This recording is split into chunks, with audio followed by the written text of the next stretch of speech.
আমি একদিন বরিশাল যাইতেছিলাম মাহফিলে, বাস্তবতা থেকে বলি, বরিশাল যাচ্ছিলাম, বাসের মধ্যে বসে আছি মাদারীপুরের মোস্তাফুর।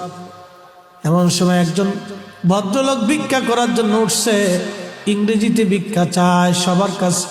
ছেলেরা হাসাহাসি করে, এই চুলগুলি তার পেকে গেছে, দাড়ি পেকে গেছে, চামড়া ঘুষিয়ে গেছে।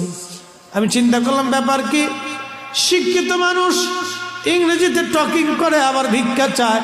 আমি বাসের পিছনে ছিলাম, ডাক দিছি, বাবা এদিকে আসেন। বললাম মুরব্বী, শিক্ষিত মানুষ কেন ভিক্ষা করেন? বলে বাবারে দুঃখের কথা বলে লাভ কি? বললাম সন্তানাদি কি নাই? বৃদ্ধ লোকটি কেঁদে দিয়ে বলল, বাবারে 3টি সন্তান, মানুষ বানাইতে পারি নাই। আমি হাই স্কুলের ইংরেজি টিচার ছিলাম, জীবনে বহু ছাত্র মানুষ করেছি, নিজের ঘরের বাচ্চাকে মানুষ বানাইতে পারি নাই।